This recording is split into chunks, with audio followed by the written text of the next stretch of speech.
Procesi i integrimit të Shqipërisë në Bashkimin Evropian po hyn në një fazë të ndjeshme ku institucionet kryesore të vendit po i nënshtrohen vlerësimeve të thelluara nga ekspertët evropian. Një ekip i asistencës teknike dhe shkëmbimit të informacionit të Komisionit Evropian, i kryesuar nga ish guvernatori i Bankës Qendrore të Holandës, Klaas Knot, zhvilloi një takim me guvernatorin e Bankës së Shqipërisë, Gen Seiko, me qëllimin e vetëm vlerësimin e pavarësisë së Bankës Qendrore dhe forcimin e përputhshmërisë me standardet të BE-s. Diskutimet mes palëve u përqendruan në përafrimin e kuadrit ligjor të Bankës me Akuis, një proces që kërkon rishikim të plotë të ligjit për Bankën e Shqipërisë dhe garantimin e autonomisë së saj institucionale dhe financiare.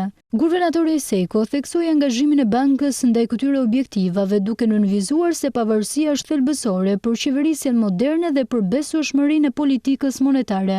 Misioni i TAIEX-it pritet të përgatisë një set rekomandimesh që do t'i paraqiten Komisionit Evropian dhe më pas autoriteteve shqiptare si pjesë e udhërrëfyesit për reformat e ardhshme. Këto rekomandime do të synojnë forcimin e stabilitetit të çmimeve, rritjen e transparencës dhe kufizimin e çdo ndikimi politik në vendimarrje monetare. Rëndësia e pavarësisë së Bankës Qendrore është nënvizuar edhe nga drejtuesit më të lartë të institucioneve financiare globale.